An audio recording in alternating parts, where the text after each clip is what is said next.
Come in. Oh. Hello, Joseph, is it? Hi, Dr. Zapata. Yes, Joe. How are you?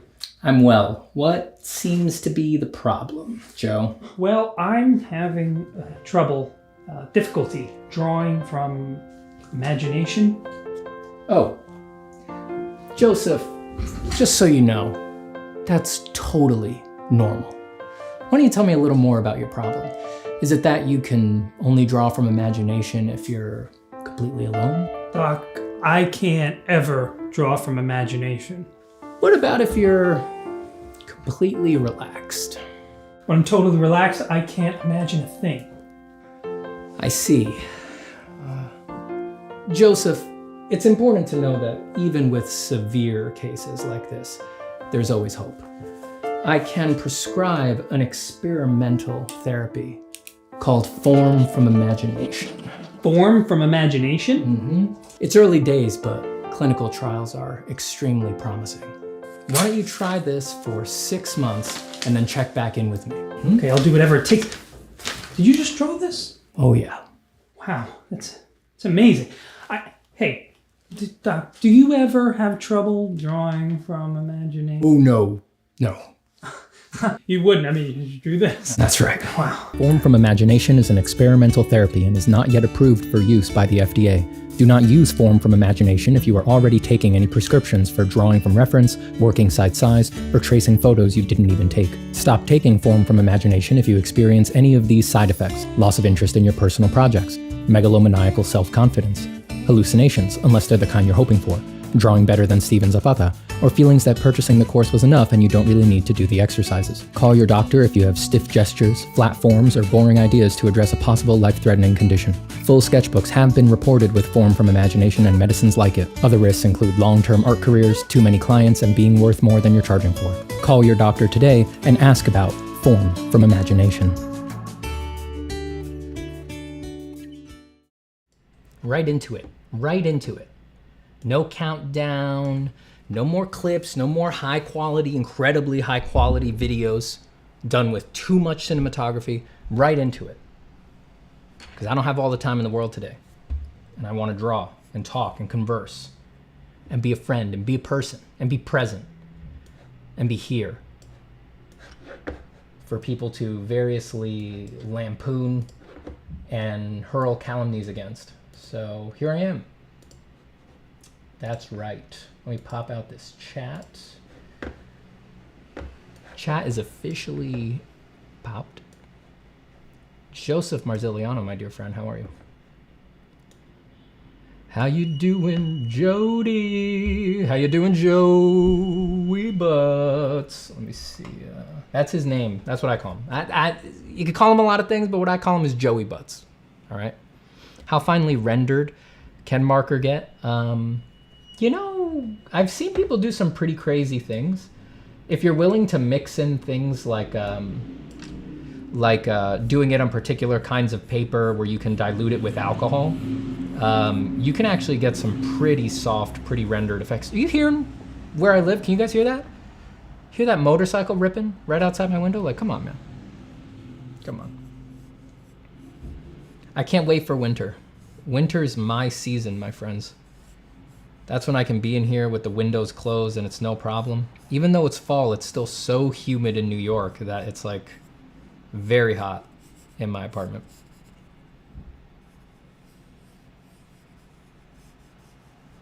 We're gonna do some sketches. We're gonna throw some markers down. We're also just gonna enjoy the vibe, the joy, throwing sinuous lines.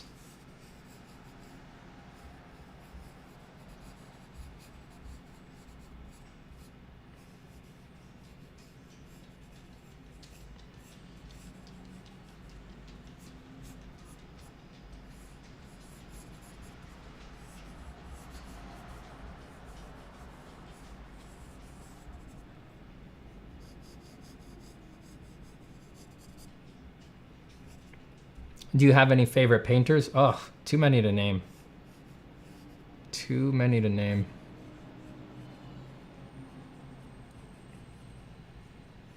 I always go back to the classics, like a lot of people. You know, don't even know where to begin. Well, Sargent, you know, everybody loves Sargent. He has taught us all a lot about how to not be afraid and to paint with gusto, even though who knows if exactly he experienced it as painting it with gusto, but that certainly seems to be what his paintings are communicating to us. Waterhouse, Bouguereau, Sir Lawrence Amatadema, all very big inspirations. The Impressionists, you know, Monet and stuff like that. Love a lot of classical stuff. Jean-Dominique Eng, Géricault, David. So many, so many. Okay, it's just ridiculous. The noise is ridiculous. I'm gonna go close the window. Fan. We're getting the fan. We'll turn the fan on, all right? If that's the way New York City wants to be, we'll just turn on the fan. We gotta know when we're beat, all right?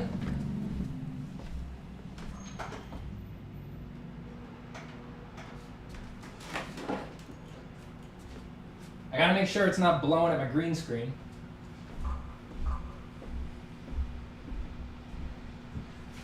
Oh, long, long distance. All right, here we go. Back in the seat, back in the hot seat, back in the saddle. Just gets a little bit too crazy around here. Can't wait for winter. Everybody else gets depressed in winter. Seasonal depression.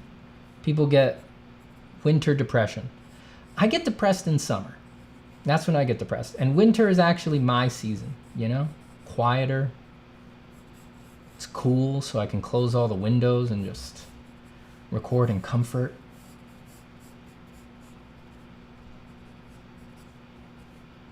It's a good way to be. Love winter. Always been my season. I'm my most active. I'm like a winter fox. That's when I come out. That's when I start getting busy, get productive. Happily whiling away my time. I melt in the heat.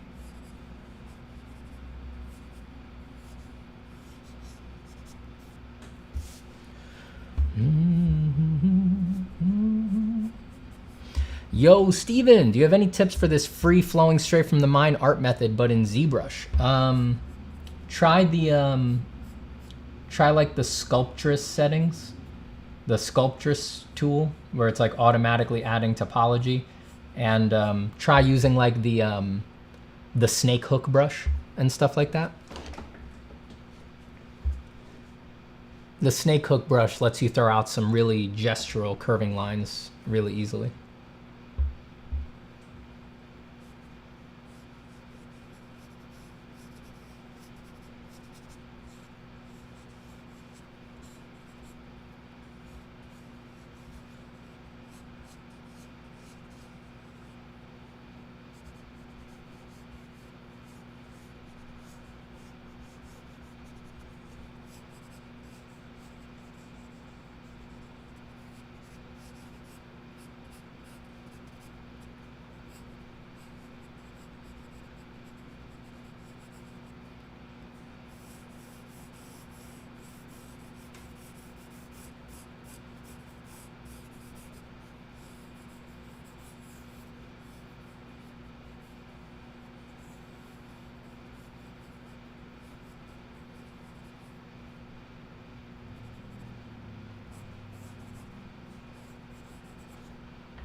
Yeah, winter rules. It does. It really does. Do you plan on doing more drawing meditation videos? They are awesome. Yeah, I want to. I will. I should, huh? Do you guys... I mean, I don't know. I always wonder, like, if people actually find that useful. Like, does the structured meditation format where, like, I say up front, like, look, you're going to stop, you're going to do it for 15 minutes. There's going to be gaps, there's going to be silence, and you're going to specifically use this in a meditative way. Does that actually work for you guys? Or do you just, if it's just a video of me talking, you're going to use it in that capacity anyway? Or do you feel that there is a quantifiable difference when it's framed that way and there's the silences and all of that?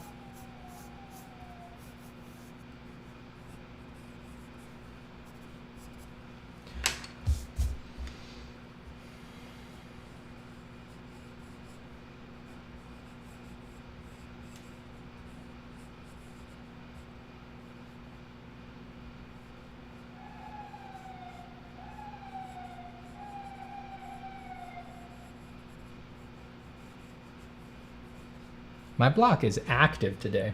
I woke up to somebody leaning on their horn and they didn't stop for 2 hours because someone was blocking access to their driveway.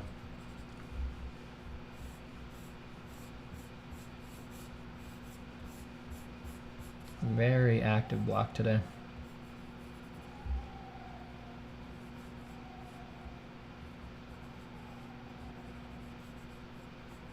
It's like, it's 7 a.m., man. Take it easy. No, that was at like 6. It's pretty early for that.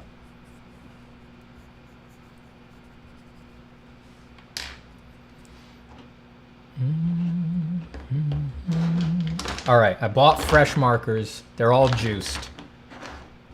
I bought about half of these I tested them and they have juice, and like half of these I just bought. Yes, the meditation videos are very nice. That's good. Absolutely it does.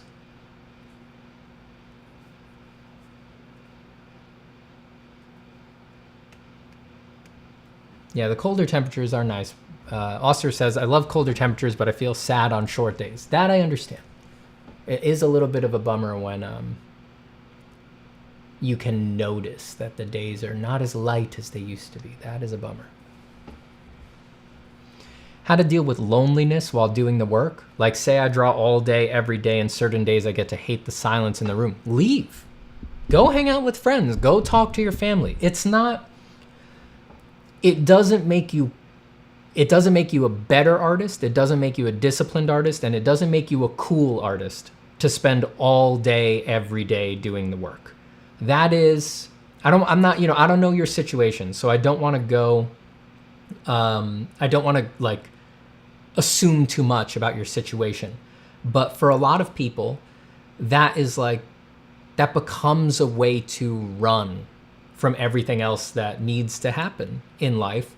And it's almost like we get this feeling that like, well, feeling crushingly lonely is still better than doing chores or going to parties or reaching out to friends and things like that. And it's like, no, you got to reach out to friends. You got to talk to people. You got to go do things. You got to be a part of the world. And you're probably just burning yourself out. Like spending 8 hours a day, every day drawing, it's like you can only do that for so long and you're probably just burning yourself out. It's not good in the long run.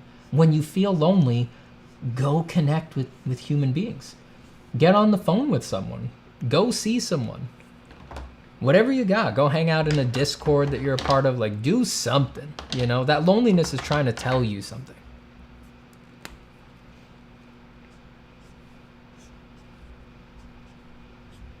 Don't just stew in it.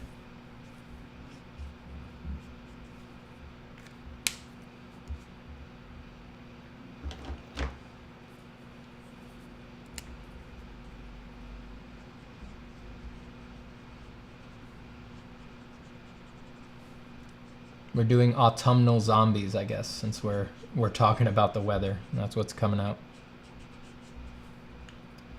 And of course, I don't have more greens. I've only got one green. Wait, are these the same? Green tea, spearmint. It'll have to do.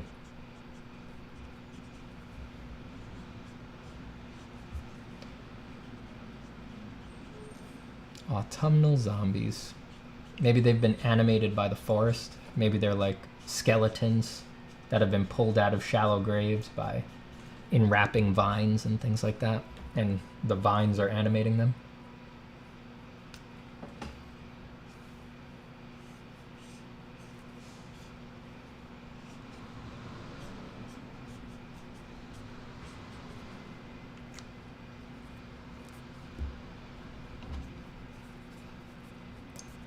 Got a nice play of warm and cool going on, hopefully. It's this muted turquoise. Muted turquoise. Turquoise. Uh-oh, this one isn't a brush tip.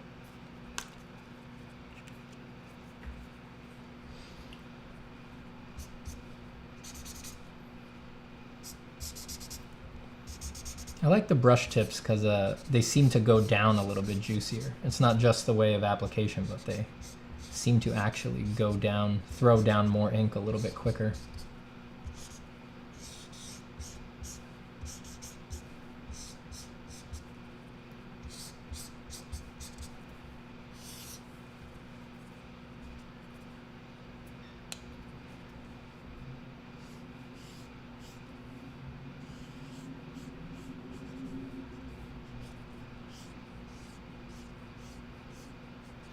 You guys are my buds, you guys are my friends. We're hanging out, we're drawing. And don't forget that you're my buds, you're my friends, and you're also each other's buds.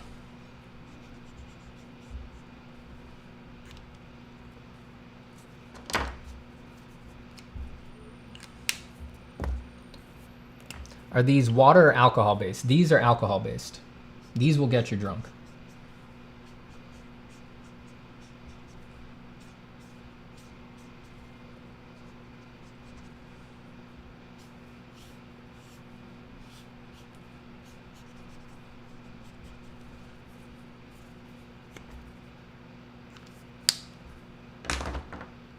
Hold on a second. Hold on a second. I want to see if I left any in my backpack after I bought them. Don't you go anywhere. I'm right over here. I'm right here. Calm down. Just because you can't see me doesn't mean I'm not here. I'm present. I'm right here. I'm just off camera. There's nothing in there. I didn't leave anything there.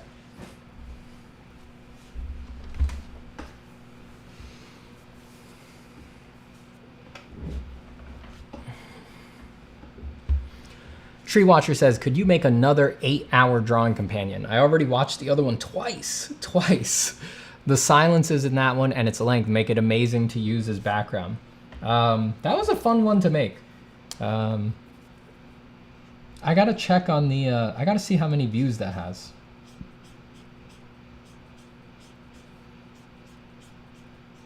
If something like that is very useful to people, I could definitely do more.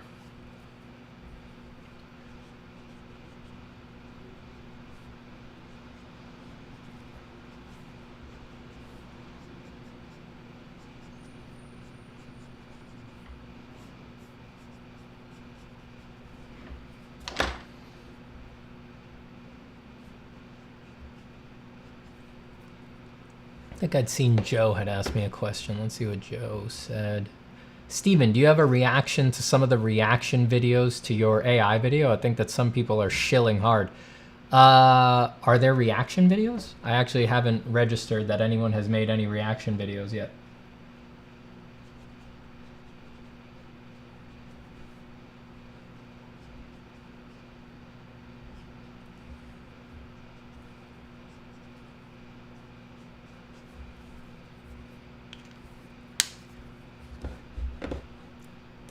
I thought I would have gotten, well, there's like an actual way to do a pointed reaction to someone's video, right?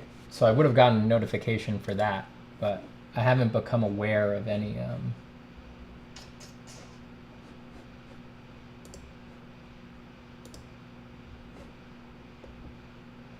like official reactions.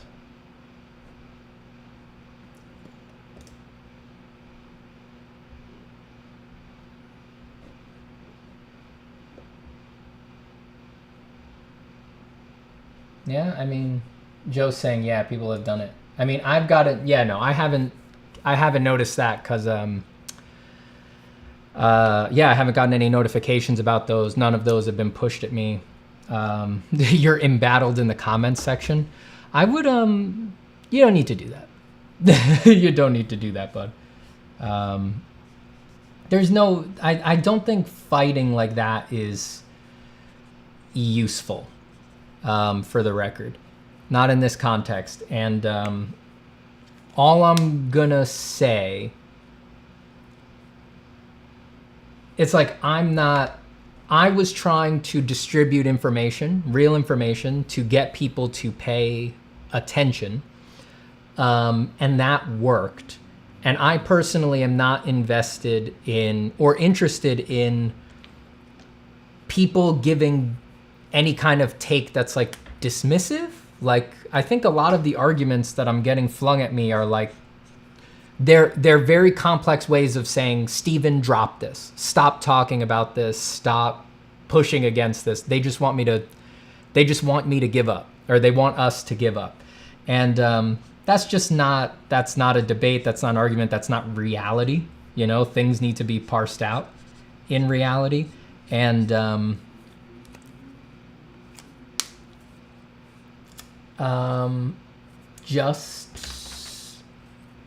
it's gonna, you know,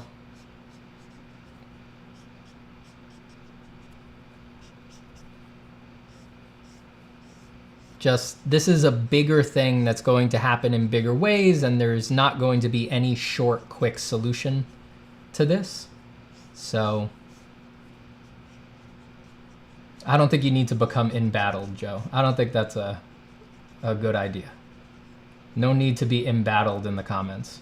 And again, I have nothing against any particular end user, which is who I imagine you would be becoming embattled against, or anyone would be becoming embattled against.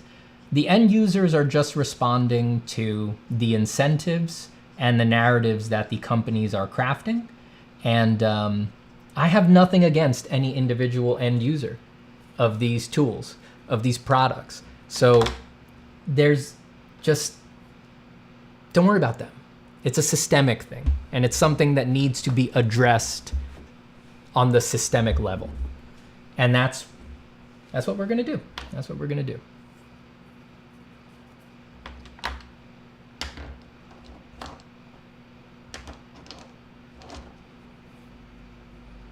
It's like getting riled up in comments is like, that is not the actionable grounds of the debate, you know? But I love you, bud. You know that. I appreciate you going to bat for me. But I'm okay. You don't need to defend me, and it's not like I had to raise the alarm, but my video is not where this argument needs to substantively happen.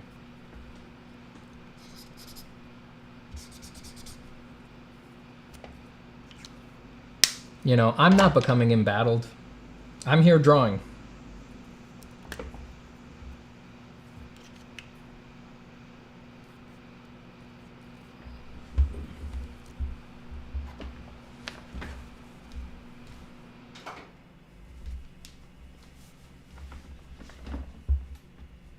Hello, Franzores. Joe says I'm gonna sue and they can't stop me. Steven, what are you thinking about right now or looking for as you are putting down these strokes? Just variety, movements of colors, some basic value and color breakups. And when I put down the initial pencil lines, just flow, just straight flow, some sort of gesture. And we'll do more of that. We will definitely do more of that. Where's that red marker? Give me that red marker. Geronimo says, were you pleased with the outcome of the debate with Nicholas Uribe? Yeah, well, you know, I think debate is probably framing it a little too strongly. Nicholas had kind of actually already come around just from watching my YouTube video. I actually didn't experience it as a debate. I mean, it was a conversation. I mean, the closest thing to something we debated in there was, do I see the good possibilities in these tools? And as I say in my video, the answer is yes, right? Like, I can imagine ethical versions of this that I would be very interested in using, and I know thousands and thousands of artists would be very interested in using. Like, I can, as much as I can predict damages done by it in the future, I can also predict, like anyone, whoa, wild, crazy things that can happen with technology. Why is my color balance changing so much? Let me fix that. Every time I move my head, I'm like flicking from warm to cool, warm to cool. I think that the only thing that Nicholas really thought we were going to debate on there was that, and that wasn't really a debate. You know, I agree. There's a lot of interesting stuff there, and I'm as morbidly curious about these technologies as anybody else. But on the big points and the need to do something, Nicholas was kind of already on board from the YouTube video.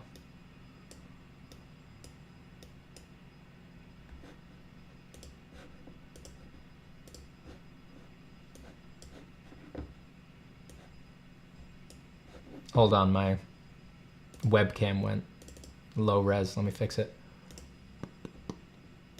Hi. There we go.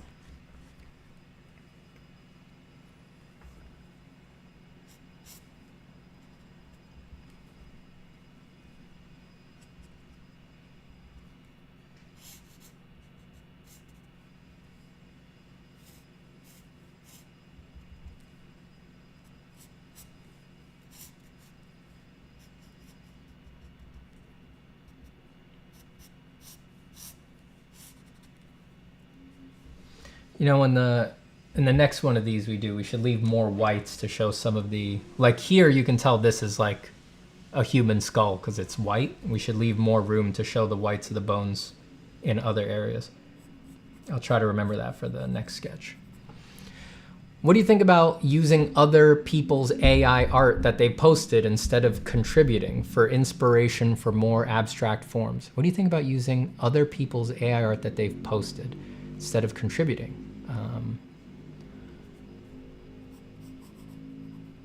Like being inspired by other people, by people's AI works? Yeah, like I said, like I don't think, it's like if you want to do that and you're inspired by AI work, one of the reasons I take the AI stuff seriously is because I know it's good. I have eyes. I can see that it can produce good stuff. And if you're inspired by that, like, okay, there's nothing wrong with that. Like I said, what any individual end user does is really just never going to be a big deal. I think we need to be very clear on that. It's a systemic problem. It's like infringement. The problem is the way the systems, the models are designed and the way they're being distributed turns them into mass scale copyright infringement machines that are freely available and allow the scale of the damage that is possible with them to completely outweigh the damage that an individual person could do trying to steal from another person or something like that. It's a systemic problem. It's a big scale problem. It's like we got to keep our eyes on the prize. You know, we can't be getting mired in oh, what if I'm looking at it? Am I allowed to be inspired by it? It's like in the human realm, humans are supposed to benefit from gray areas and privacy and things like that. That's history. You know, humans are supposed to benefit from those things, and it's good that we can benefit from those things. There's nothing it's like to be stable diffusion, and it should not benefit from gray areas at the cost of the well-being of sentient beings, of conscious beings. It's like, that's crazy. That's crazy.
New markers, yes. Oh, yes.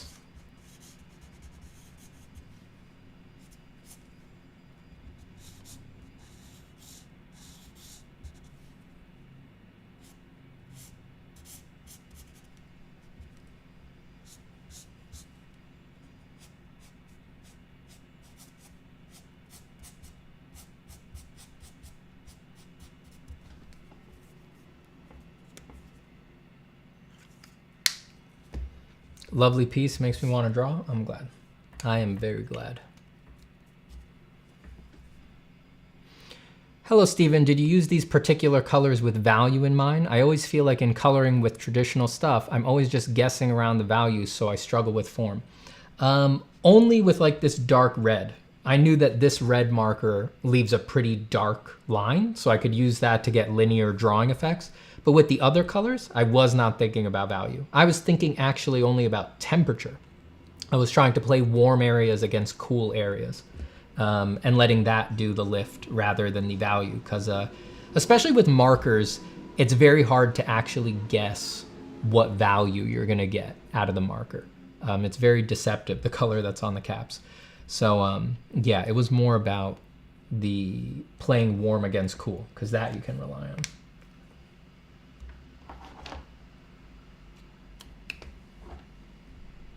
Cinnamon toast.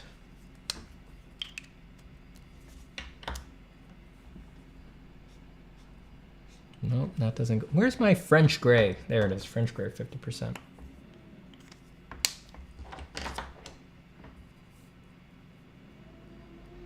Nope. Steve, glad I finally to catch a live stream instead of a recorded one. Welcome. Thank you for being here. We're happy to have you. I'm with you 100% on the systemic discussion of AI. Yeah, it's a huge, complicated issue. Let's all be very clear.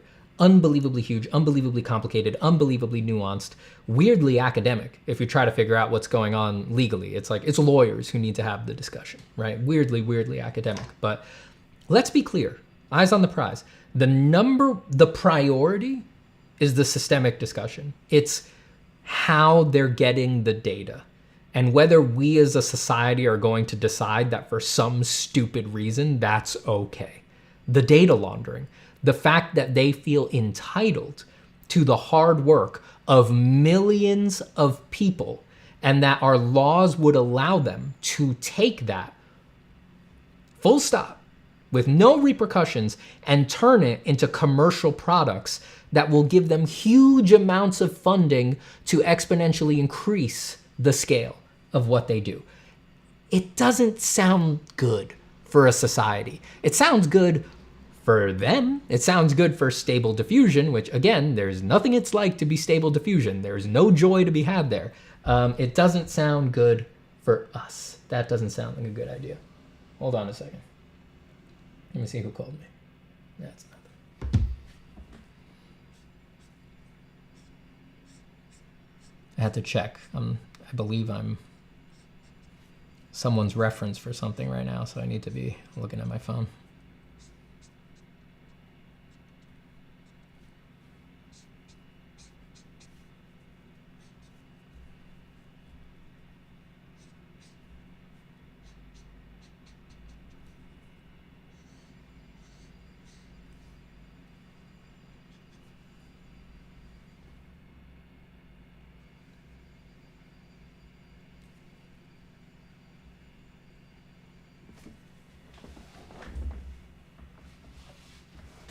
Hello, Emma. How are you?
So happy that you're voicing this so clearly. I think more people with a voice need to. It's almost dystopia knowing the truth behind it, which many people don't. Yeah, I mean, this is not a story we should be surprised by, right? I mean, if we all think back, we all know that tech companies move fast. They like to get stuff out there and become the toast of the town and make $100 million in venture capital money before anybody can catch up to what they're doing. And a big problem is that it's easy for them to do that because generally we don't take them seriously, right? We're like, that's not going to be anything. And it's like, we know this narrative and we need to be inclined to actually take it seriously when it comes up so that we have a better chance to do something and make sure that we handle this in a sane way.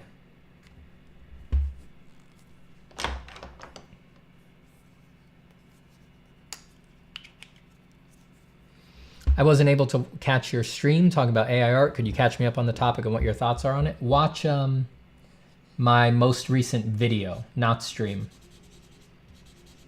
It's called The End of Art, an Argument Against Image AIs. Just watch that. That'll catch you all up.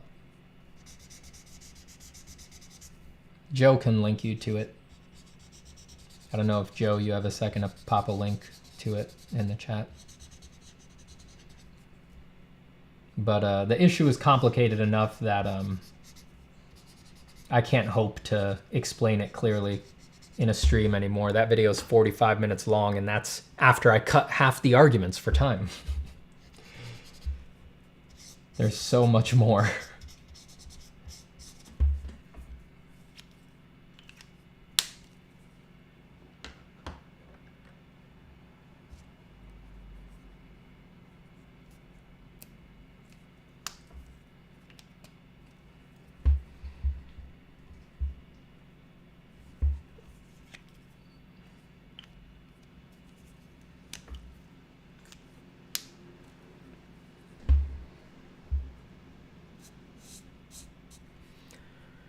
I've got some killer arguments against the AI referencing arguments. Where can I shoot you an email? My email's in the it's in the description of the video.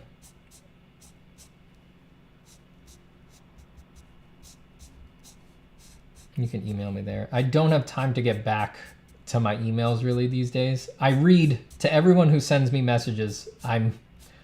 It's one of the most heartbreaking things in my life that I can't get back to all of you. I promise you I read them. The correspondence takes so long and I'm so horribly behind.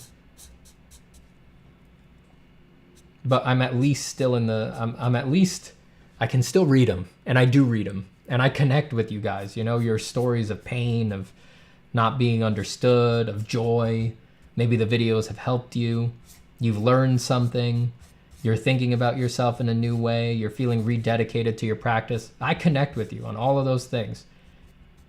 And it warms my heart as I read them. It's just, you know, it takes so long to respond. I can't really get back these days.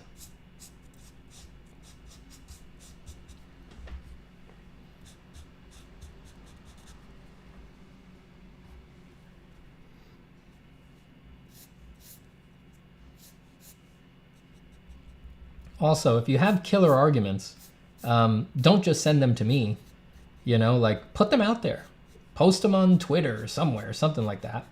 Don't fight in the comments, but put it out there, put the arguments out there. You can put the arguments out there and not go down the rabbit hole of arguing with people in comments where it's like, it's almost guaranteed you're doing no good. The kind of people who are going to leave angry comments are also the kind of people usually who can't be swayed. So you can put your arguments out there, avoid the vitriol, and just know that the people for whom it's going to land will see it and they will get it and it'll work for them. And they're probably never going to say anything. They're not going to leave a comment, but like the people who will voice things in comments online is like if you've been on the internet long enough, you learn that that's a self-selecting set and it's not necessarily representative of the actual audience. Not necessarily, it's almost guaranteed that it's not representative of the actual audience. I mean, people who agree with you are actually more inclined to be like, huh, yeah, and then just move on, you know, they're not... They're not going to sit there and type out a comment.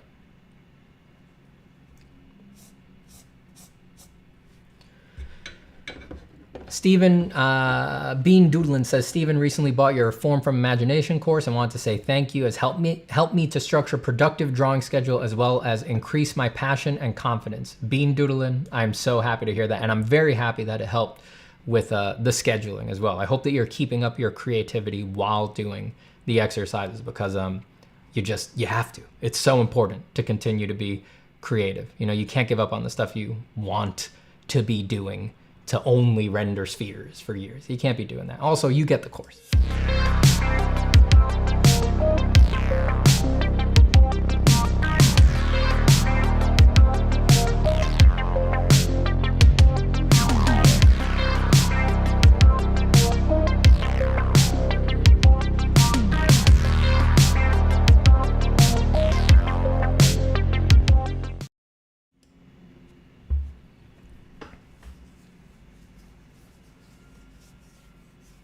I bet there's an AI that could help you with your emails. I bet.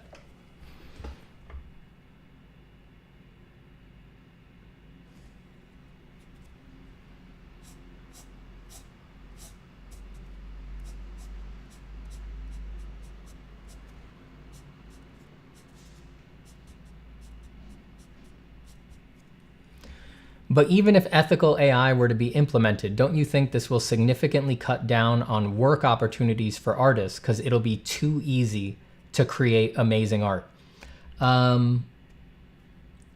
It may cut down some opportunities, but, and look, we're completely fortune telling here, but I can't imagine it would be the same amount. And also, you got to understand, anyone who will resist the rightness of doing it opt-in, opt-out, Creative Commons, public domain images, anyone who will resist those formulations, which I think are very sane, is tacitly telling you that it's not just that they feel entitled to the AI, they feel entitled to an AI that can replicate the trendy work that the most popular artists in the world do. It's like they want to say... It's like, read into it why these people don't want the ethical version, the one that's consensual, open, made from things that are in the public domain. They don't want that because they know deep down it wouldn't be as good. They want it. It's not just that they want AI, it's got to be great AI. They're not interested if it's not great. So the good thing about the consensual model is that it'll make it much more difficult for it to rip the work of living people. The problem with the current model, if nothing is done to regulate, is that there's nothing original you could come up with. Even if it's currently outside of any AI's purview, there's nothing you could come up with, a new style, a new method of working. As long as it cashes out as an image, there's nothing you could come up with that is not just teaching these AIs to take it and use it. So it's like, that would be a very, very bad precedent to set. It would be a perfect loophole. It would expand out forever. It would absolutely change the landscape of how quickly it can try to usurp people or try to absorb their work if it has to be opt-in. And they have to sweeten the deal. They'd have to lure you in. They'd have to offer you some amount of money, something, to compensate you for opting in to on the back of your hard work. If you've made a look that is powerful, enticing, really amazing, and that you've crafted it over 15 years of hard work, careful thought, and raw human creativity, you're gonna want a lot to throw it into the generator and to have it able to be disseminated over and over and over again. You're gonna want a lot.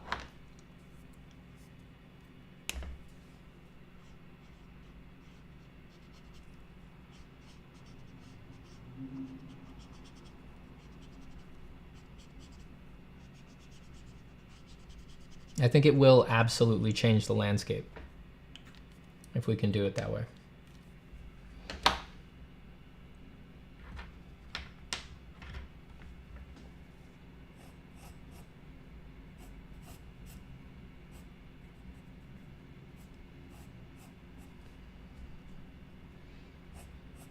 How do you deal with criticism on your work and not take it personally?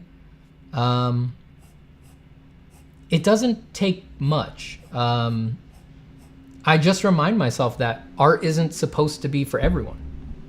It's pretty easy for me personally. Yeah,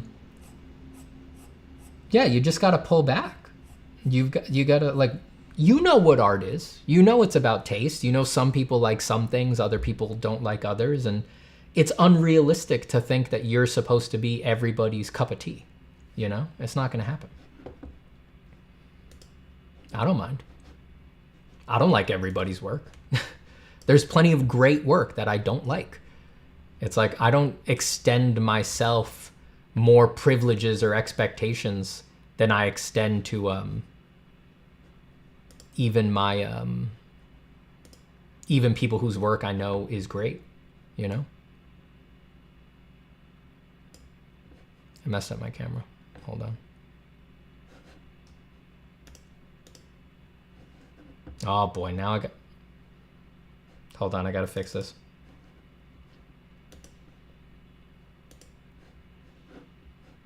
Did that do it? There we go. Cool drawing, thank you.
Have you seen the ink work of Andrew Marr? Oh yeah. I've been following him for a long time.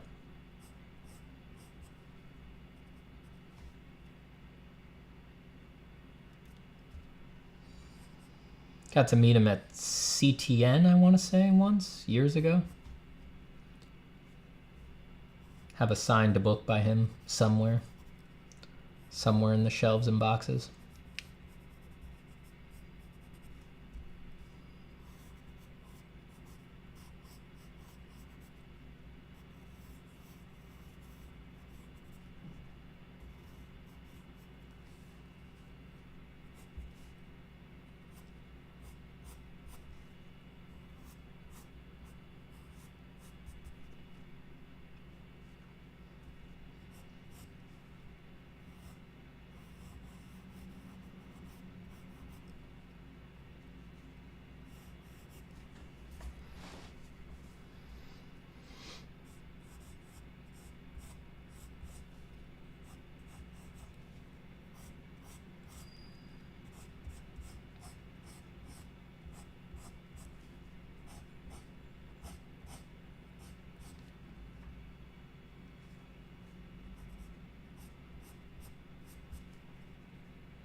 He's such an inspiration to me. You know how sometimes artists can't immediately connect with you, I think is what you're saying? He did the exact opposite and it was such a... Oh, can intimidate you.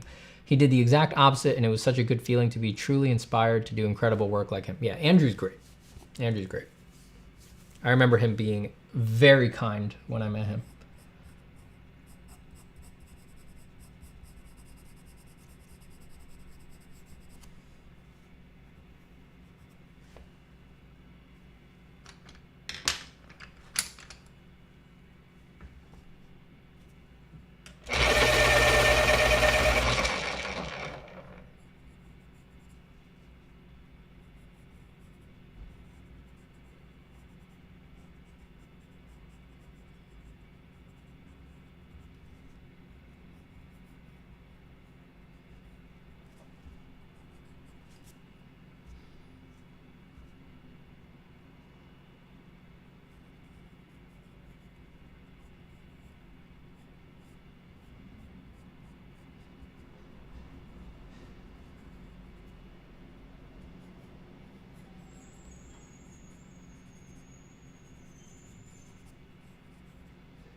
Steve, I'm going to the gallery today. Today my piece is going to hang. Nice. Congratulations, Falls.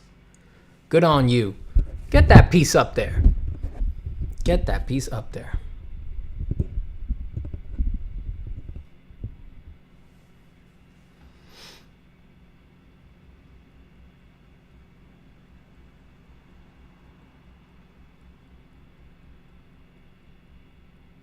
Nepathian says, hey, Steven, I find it quite hard to create strong compositions. Do you know any good exercises that help improve compositions? So, not to like dodge the question or anything, but I think that this is an important example where like reorienting your priorities is the correct answer to this kind of question. So first off, the most practical answer for improving compositions is just clear shapes. Just use clear shapes. Everything will kind of spiral out from that. The clear shapes will help you understand where you're pointing the eye, what shapes read, what shapes don't. Clear shapes for both positive space and negative space. Like if you just think clear shapes, everything else will kind of come from that. But the reorienting of priorities here is that people talk about composition like it's a fundamental, like it's like the science of light or rendering and things like that. And I would debate that. I don't think composition is a fundamental. Composition, I don't think, can be improved in the abstract, or at least only in an extremely limited way. Composition is what you do with everything you know. Composition is picture making. It's all the horses at once. So composition is the most complicated part of picture making because it's everything. Everything contributes to the composition. So that means that to really improve at composition, you need to know what the hell you want from the pictures. So it's not something to be improved in the abstract on its own as a fundamental. Improving your compositions is about having a clear mental list of what is this picture about? What is important? What is it trying to say? What story is it trying to tell? What design elements is it trying to convey? And having that, like I said, prioritized. What's the number one most important thing? What's number two? What's number three, right? That's what composition really is. And there's not a single, not any one-size-fits-all compositional answer that benefits all pictures. Rule of thirds isn't a rule. The golden ratio is not so fucking golden. Warm versus cool can be violated. High contrast at the point of greatest focus can be violated. And masterpieces have violated all of those rules to great effect. So I don't think you should think about composition in an abstract, like this is right, this is wrong kind of way. Instead, let the idea of improving your compositions be an invitation to think more deeply and to connect more intimately with what you are trying to do with your pictures. If you understand that well, the compositional answers will handle themselves at a certain level.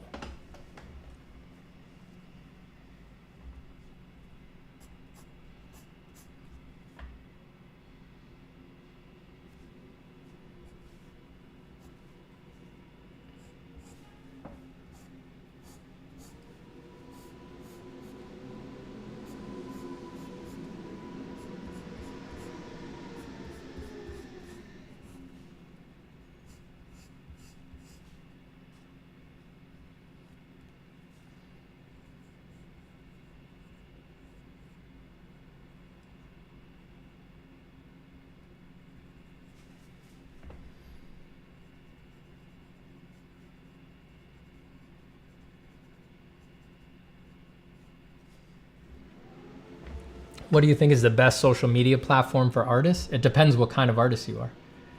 Different ones are better for different kinds of artists. Like YouTube is clearly the best for me. I've never had anything work as well for me as YouTube because it's aligned with me. It's long format. The videos are big, so you can see details. I do very detailed drawings. I don't do drawings that look great in thumbnail. And it's audio as well, and I like to talk. So it works with that.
Thanks, Jesse. How many hours do you draw every day? These days I try to cut it off at 4.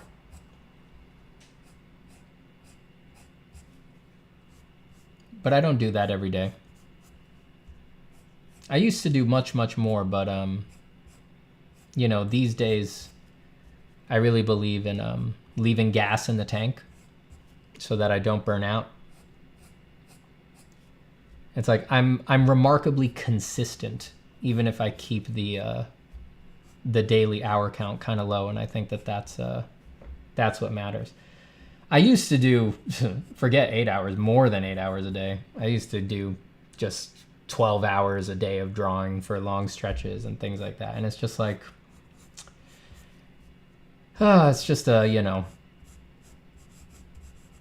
it's a one-way ticket to mental health problems and burnout, and you're just basing your whole self-esteem and feeling like you're doing the right thing in life on the idea that you're being gritty or good for, you know, staying in your bedroom for that long every day, just doing literally nothing else. And it's like, I can't deny that, yeah, you develop facility at drawing, but it's just, I think it's ill-advised. There's better ways to do it. And it causes huge problems, not just to your mental health and your body, but to your drawing practice. It fucks with your drawing practice. You have to be very careful with that stuff.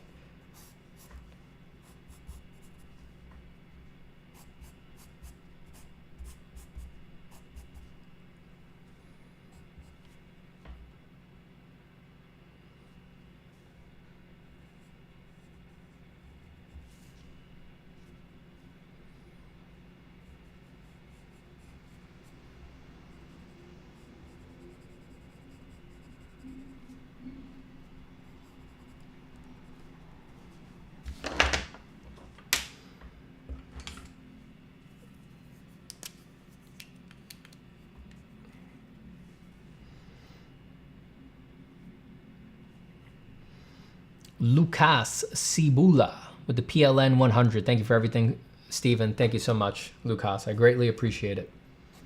Thank you so much for the donation. You're amazing. I mean, you're truly amazing. Like, we're all amazed. Like, you came down from the heavens. You parted dark clouds in the middle of the night, and you stood before us. Well, I wish we could describe how you stood before us, but honestly, your presence took on something like an esoteric or arcane quality, such that even though we were looking at you, we couldn't quite describe you. So magnificent was your form. So when I say the donation is awesome, it's like, it's truly awesome. We are struck with awe, and perhaps with more than awe. There seems to be some strange memory loss effects associated with gazing upon you. It's both retroactive and future active. It's like, not only do we forget what we were just doing and what you look like, but every time that we try to recall the problem itself, that we forgot what something we saw look like, we get lost in that moment as well. It becomes this rolling ball of confusion because of your donation. And this slowly starts to degrade the quality of our whole lives, because our employers, our family members, everybody who wasn't there, they think we're crazy. They're worried about us. They're like, why are they talking about this? They're all saying that they saw this thing that they can't quite describe, but for some reason it was significant. So we start losing jobs. Our relationships start crumbling. People who depend on us start losing faith in us and trust in us because of your donation. So that's great. That's really good, you know? And then because we've lost everything, we all sort of come together, you know, through meeting rooms on the internet and anonymous conversation groups in the basement of churches, and we start finding out that maybe these experiences aren't as rare as some people thought.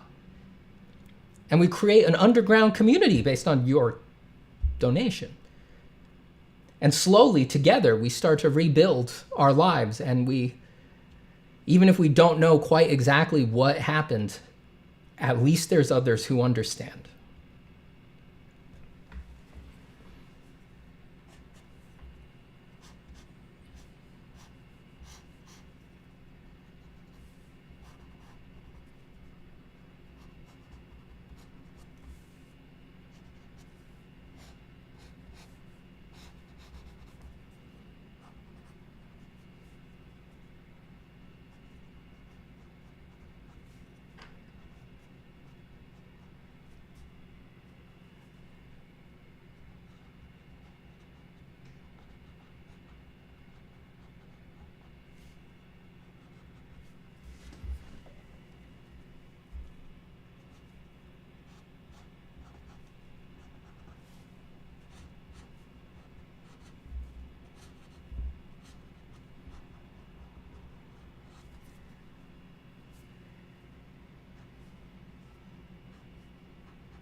Biblically accurate, Lucas, says Casey. Yeah, that's funny.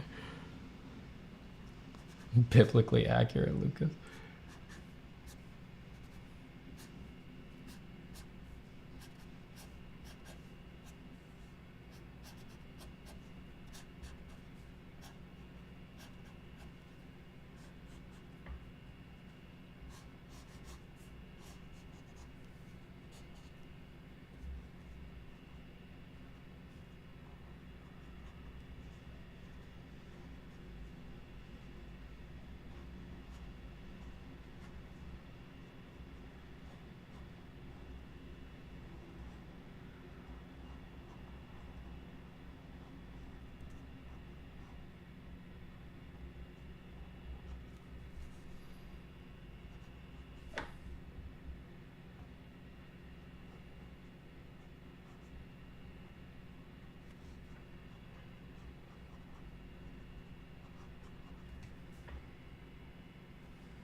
Well, I'm getting hungry.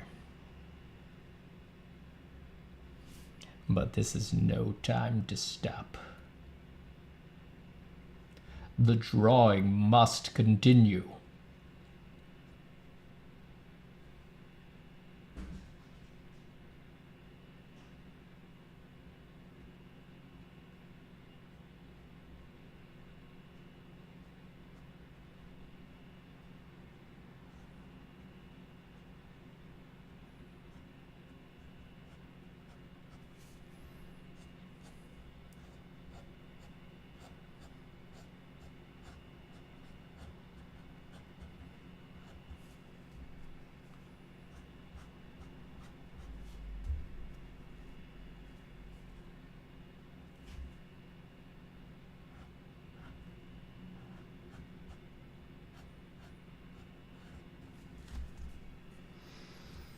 feed doesn't quite look like what the drawing looks like. Let me see if a different contrast setting will look more like it.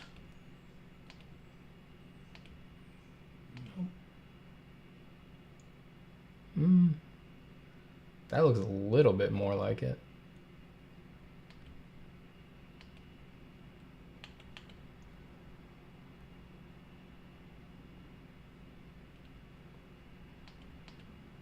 Let's just leave it on standard for now. Steve, how did you start making money with your drawings? Doing commercial work.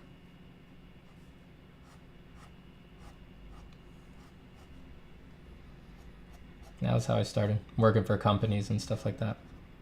I got my first job by doing an art test on if you know ArtStation was not the first site like that for artists. Some of y'all may remember CG Hub. I got that was a precursor to ArtStation. That was a very similar thing, had the cloud of images to show what was popular and stuff like that. But I got my first job by doing a publicly listed art test that was listed on CG Hub.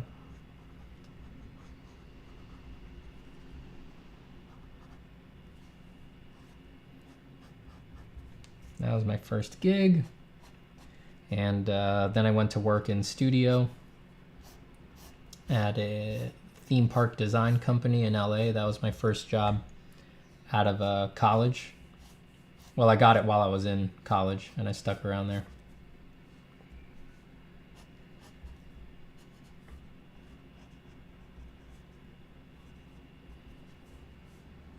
And that was through connections. Ahmed was already working there. And they hit a snag on a project. They needed someone who could help. He recommended me. And the rest is history.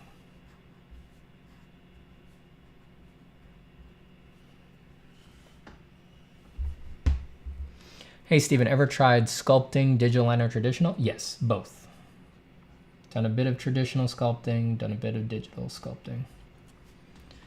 I've recently done some VR sculpting too, playing around with like Gravity Sketch and Medium. Those are really cool. That's fun.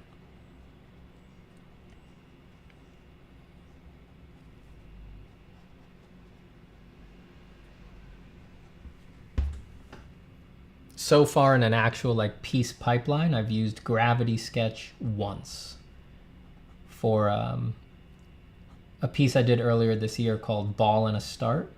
After I did all of the preliminary sketches and stuff like that, I went into Gravity Sketch and I did like it comes out looking like a balloon animal almost. I did like a balloon animal maquette of my design of the monster, so that I could see its forms in 3D and figure out like what the hell I actually meant with my sketch. Like what's in front of what? Is the leg in front of the shoulder? Is the shoulder behind the other leg? That's a really fun way to work.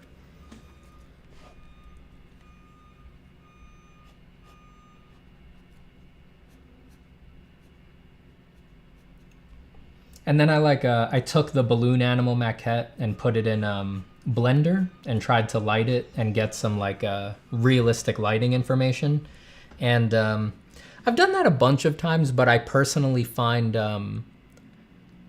I never like the real data about how the forms would be affected by light. I never like the real data as much as I like the stuff I make up in the sketch.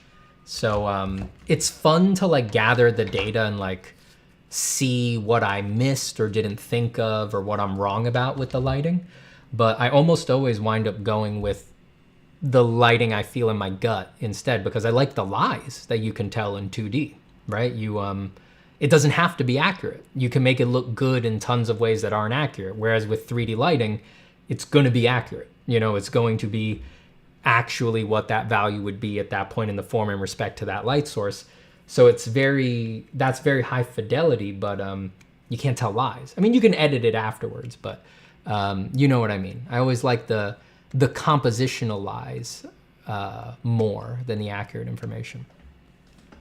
Colin Noseworthy says, with the $7 Canadian donation, says, your content has helped me get over a big plateau I was on technically, along with changing drawing from being mentally taxing to mentally relaxing. I mean, that's what it's all worth, baby. Going from mentally taxing to mentally relaxing, you're good. I mean, you're covered. I mean, for the rest of your life, if you can stay in that space, doesn't matter. Any hard thing that comes up, any challenge, any job, any rough patch in drawing, if you can always go back to it being mentally relaxing, to it being a space that you can inhabit, where you go into flow, where you relax, where you feel better, where you regenerate yourself, where you become peaceful, and where you connect with your primordial creativity, you're always gonna come back. You're always gonna come back, baby. Art's always gonna be for you if you can stay in that space. And you just gotta stay in that space. You cast your mind in there, but don't go there physically. Don't accidentally astral project there, because there's a lot of stuff over there. And I'm not gonna say that everything in that space is nice, right? There is a lot of nice stuff. There's a lot of nice stuff. There's glistening crystal butterflies. There's indescribable and ephemeral gossamer beings that seem to have the substantiality of an entire universe. There's nice stuff like that. But there's also things hiding between shadows. There's leering facades that are occurring between the atoms of the ether. And those things, you gotta be more, gotta be a little bit more cautious with those, Colin. So, just send your mind there. The body at the desk. Body stays at the desk. The mind, boom. But the body, here. And just watch out. Just manage where your presence manifests. But enjoy it. Take all the joy from it that you can.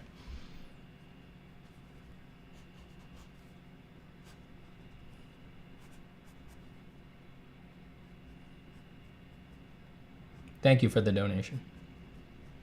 Truly.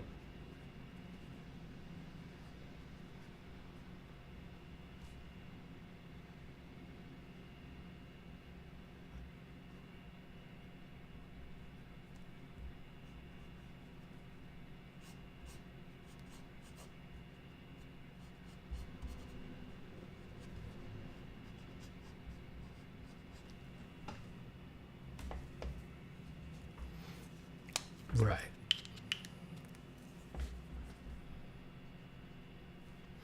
Just got in. What are we talking about? Oh, just making art. Just talking about making art. Let's do another sketch. Sketch-a-dee-doo-dah, sketch-a-dee-day. Hello, Sabina. Welcome. I'm gonna sharpen, brace your ears.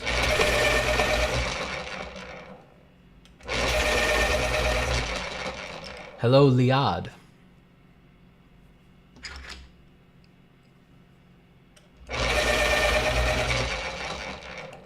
Hello, Gemmel.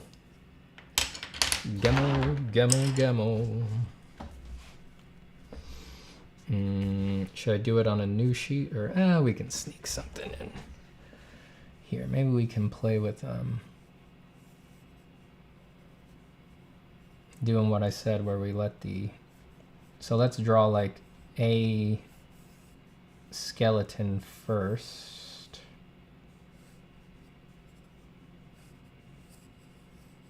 Very Halloween apropos. And maybe we can beat it up a little bit, since we're going to have the vines animated. So we can move a collarbone far off from where it should be and have an arm coming down very far away from the torso.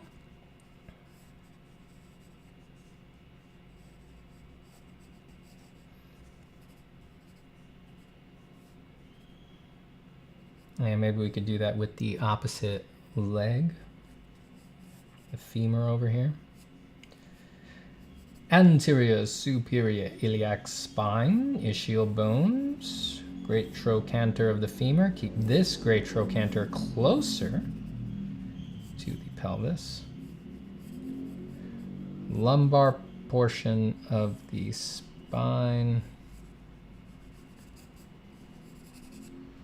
Going up that way. and we'll let the vines sort of connect those parts of the body to the rest. And actually, let's pop the head off so that it's unnaturally far from the neck. So we'll get the spine maybe showing there, and then we'll have vines connecting, and we'll do the head way up here. Let's try to see if we can do something like that.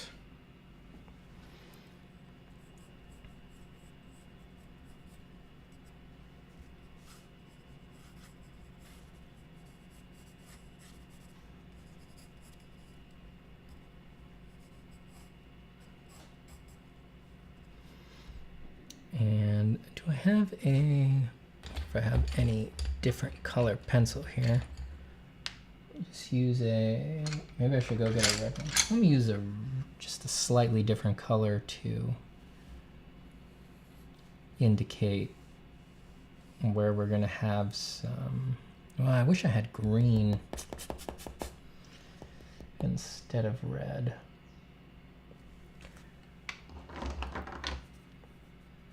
Well, what am I gonna do for bones? Bones. Maybe we'll use cool gray on the bones, greens and browns for the vines. Because if we're gonna use brown for the vines, then we do yellowish graveyard bones. Graveyard bones! That will blend too much. So let's see if cool gray does it.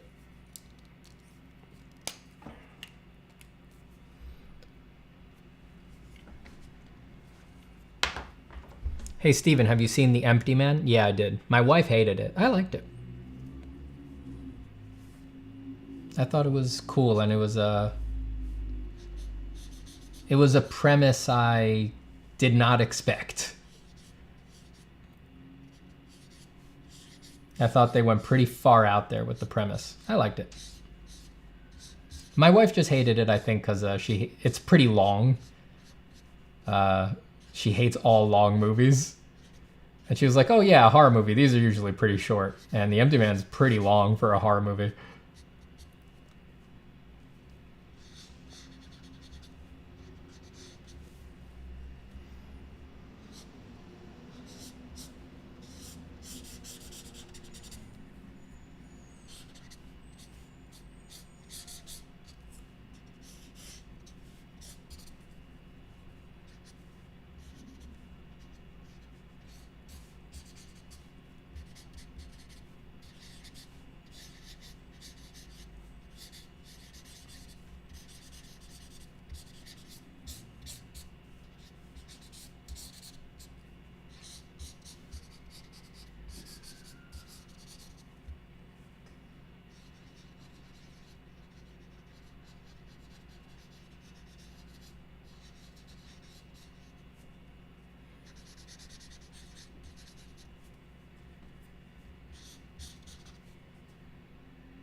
Hello, Mock. Hello, Basic Syphilis. Goodbye. Wait, I don't know who's saying bye. Is Eugene Rabong saying goodbye? Goodbye, Eugene. Unless somebody else is leaving.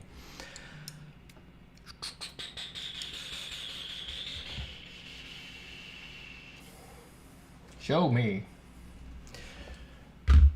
Let me see what Bob is saying. Where are the train models? Targets will be able to train our models from scratch. Like people will be able to train a model using some of your work to generate art in your style instead of paying you. So should the code that allows us to train such models also be illegal, as it is essentially allowing us to steal artists? Well, Bob said a lot there, but basically, like, as to should it be illegal, it's like that's for lawyers, right? Like, I'm not a legal professional. I can have an opinion on that, but that's something that real professionals are going to need to figure out. But I also want to say that even if people can train their own and use it to generate art in your style instead of paying you, it's like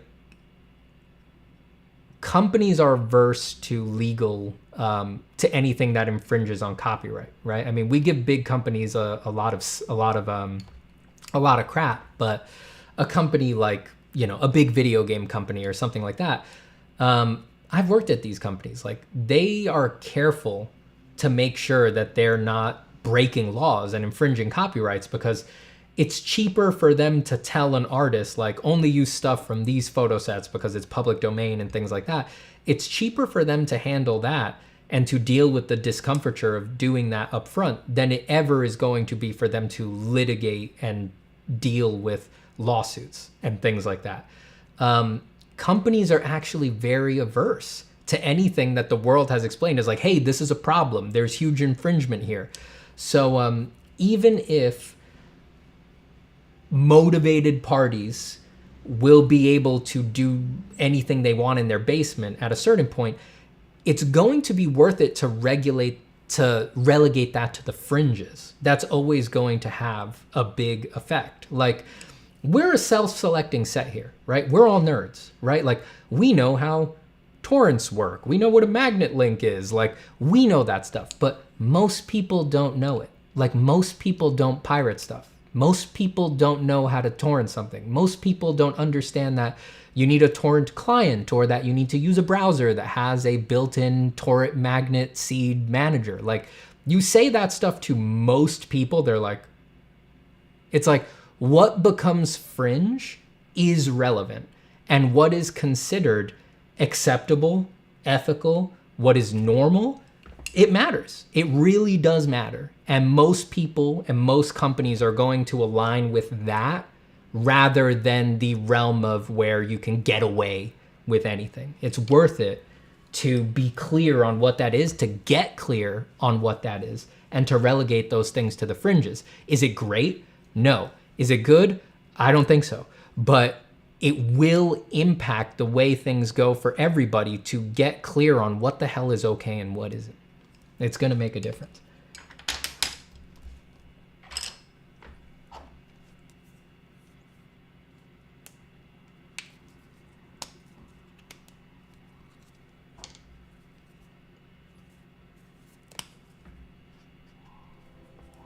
Cinnamon toast is nice. What do you think about Eastern Orthodox Christian iconography? Interesting how the styles exaggerate over time. I basically love all iconography from religions and things like that. Like, just as aesthetic qualities, I love that stuff. I'm super inspired by that stuff. You know, I was, raised in a Catholic family, so all the pomp and the gilding and the Baroque and everything like that, I just, there's a place in my heart for that stuff. I love that stuff. I love that stuff.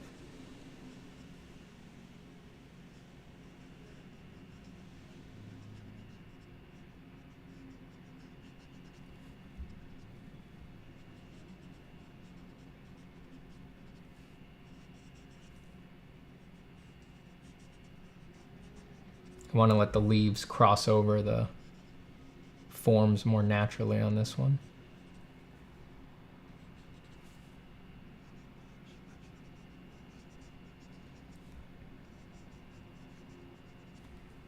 I'm going to try to find a rhythm to their placement as well.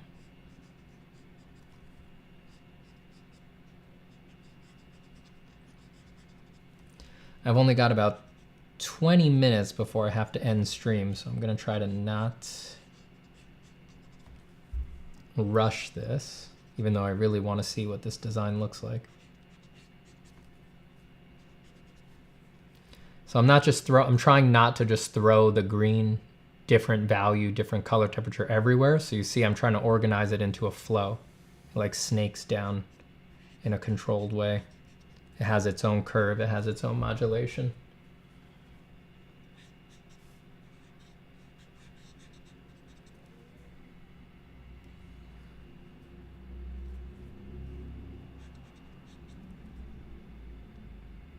What would you consider a bad art teacher? Red flags behavior? Just anyone who isn't willing to go there with you for what you actually are interested in creatively. Like any teacher that's just like so caught up with grading or so caught up with what they kind of think is right that they're not willing to like explore your ideas with you, I think that's the biggest red flag. And it's not always their fault, you know. They haven't, you know, in places like colleges and stuff like that, they have to do certain things, but it's more like it's not the right teacher for you at that time, you know.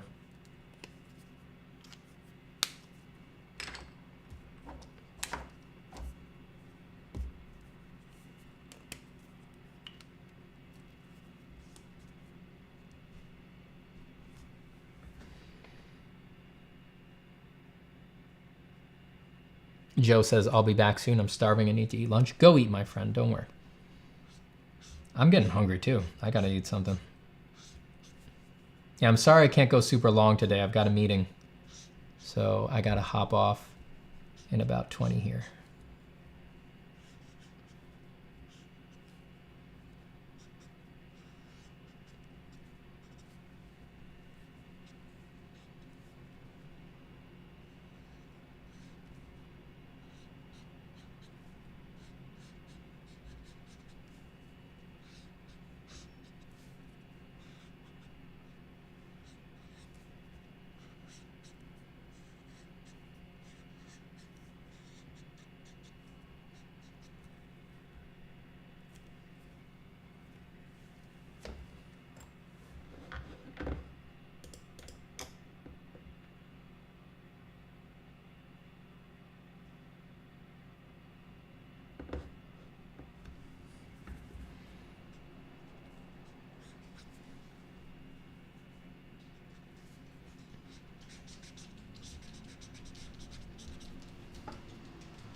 Thanks again for all the meditative drawing videos. You are very welcome. Thank you for watching them. You honor me.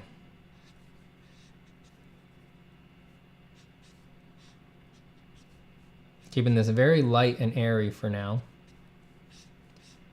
Just using the markers to actually like design out what the distributions of different materials are. What's bone, what's going to be vines.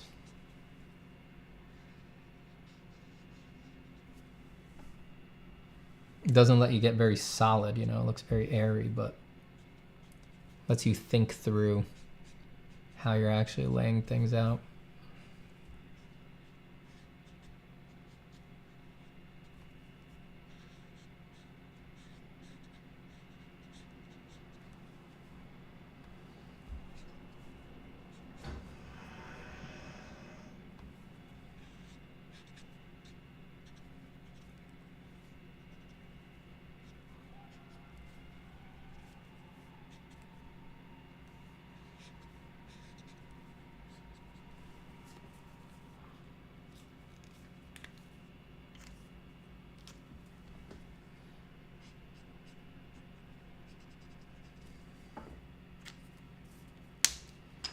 What kind of markers are those? These are Prismacolors. They were the juiciest markers I had on hand at the time. I personally like Copics better, but most of my Copics are dry, and my local art store only has Prismacolors, so I'm sticking to Prismacolors right now.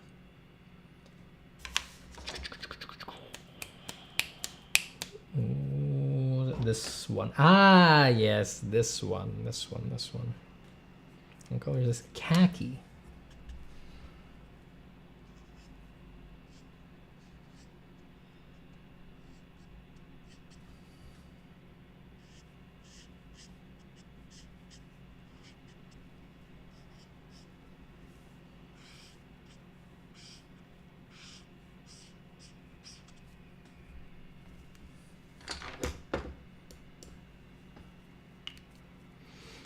Have you written a storybook or novel before? I've written stories, no novels or anything like that. But I write a lot. I've written a bunch of stories. I've pitched a few movies and things like that. Not a few, one. I've had to do a lot of story work in the process of being a commercial artist. When you're working on things like games and movies and stuff, even if you're just quote unquote an artist, if you're on projects for a long time, a lot of that work winds up being story related. You need to sort of know your way around a story. You help with them.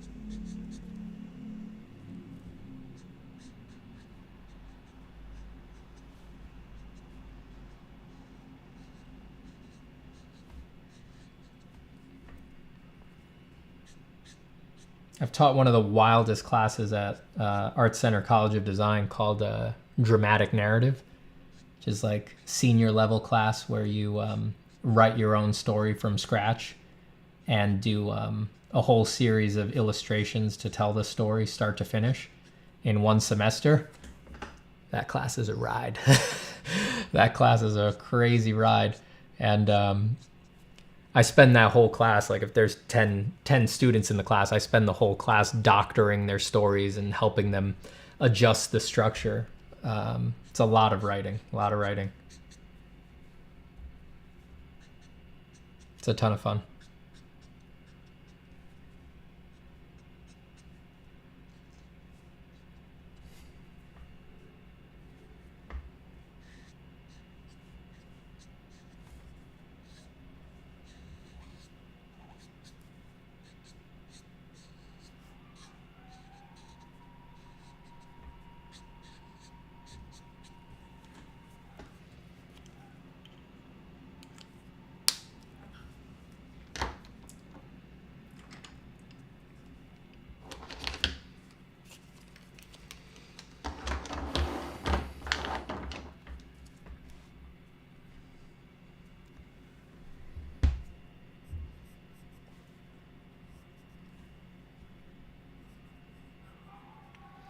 I don't think digital art has that much value to begin with to a certain extent. You couldn't sell it unless you printed it out, and it's hard keeping stuff behind a paywall. Well, it has a huge amount of commercial value. It's much more difficult to make traditional work have commercial value because people want the flexibility of digital. But you also got to remember, it's not like it's easy to make traditional art hold value. Like most people can't sell their drawings or paintings for any kind of a substantial amount of money. Like the amount of artists who can ask thousands of dollars for their traditional works is few and far in between. It's not like it's easy to make traditional work have value either.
I wonder if I could get away with popping off these areas between the ribs with some red. But it's just, I always do that. I always add too many colors. Maybe get a darker, maybe like an orange in there.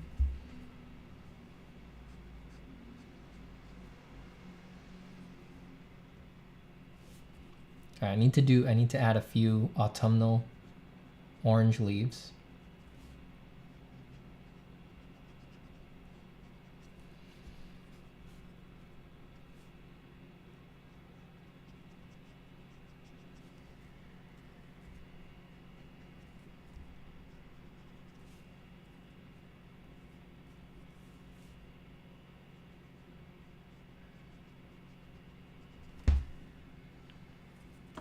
drawings, there should be some yellow ones and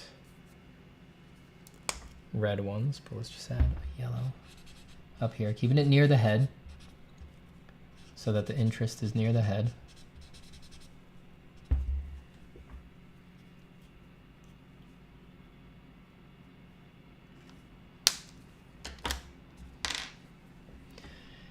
Now that will let me pop off the spaces between these ribs with a little orange.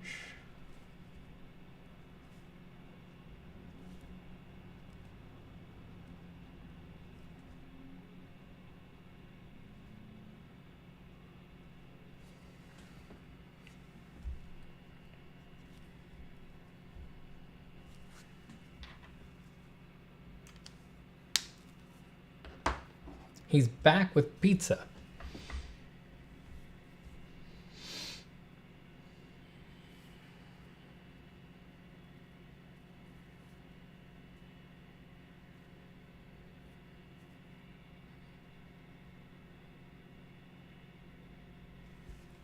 A Liquid Wombat says, I love this community. Everyone is always so nice. Yeah. You know, artists like to relax. They like to be nice. In general, you know, the world hits them hard enough as is. Artists do like to be nice and gentle. I think we're generally inclined that way. You will find a lot of nice people around here.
Do you ever use Conte pencils? Yes, I have before.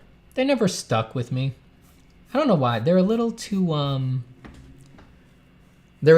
grainy for my taste. I like something that feels really buttery, and Conte has always felt really crumbly.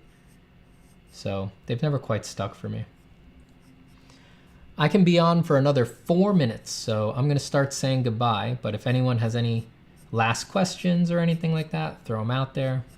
I'll see if I can answer any lowball ones, and I'm gonna try to not rush this guy since I'm not gonna do much in 4 minutes anyway, but we can pick up on him next time. Next time on the Steven Zapata Drawing Hour. Stupendous skeletons, horrifying zombies, and other grisly ghouls from every tomb who are closing in to seal your doom. Look, Halloween's coming up. Gonna listen to Thriller on repeat. Thriller's, I mean, that's one of the most successful songs ever made. It's spooky Halloween stuff. Isn't that amazing? Spooky Halloween stuff is the most successful genre of music in history. It's Christmas music and spooky Halloween stuff. Is this drawing just for practice? Yeah, just for fun. You know, I like to draw for fun. I know a lot of other people, they like to draw for pain and suffering. Me personally, I like to draw for fun. That's what I like to do. Is your name pronounced Zapata or Zapata? It's actually pronounced Zapata. But whenever I'm saying my own name in a joke, I always take the Spanish out of it and say it the way non-Spanish people say it. I always say Zapata. It makes me laugh.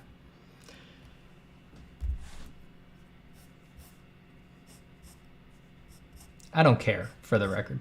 You can pronounce it however you want. My name is not me. My identity is vaster than that. Steve, Stevens, Zapata, Zapata, whatever you want. Fish flops with another 10 SGD, more coffee. Thank you so much, Fish Flops. I will take your donation, and I will indeed, again, transmute it into delicious coffee. I wish I had an example cup here with me so that I could show you what I'm going to do with the cup this time, but I suppose a description will have to suffice. The barista will slide me the cup, sweating, because they've seen me before, and they know something fucked up is about to happen. And I'll be like, no, it's fine. Nothing weird. I'm just here for coffee today. And they'll be like, oh, good. And then I'll just take the whole cup and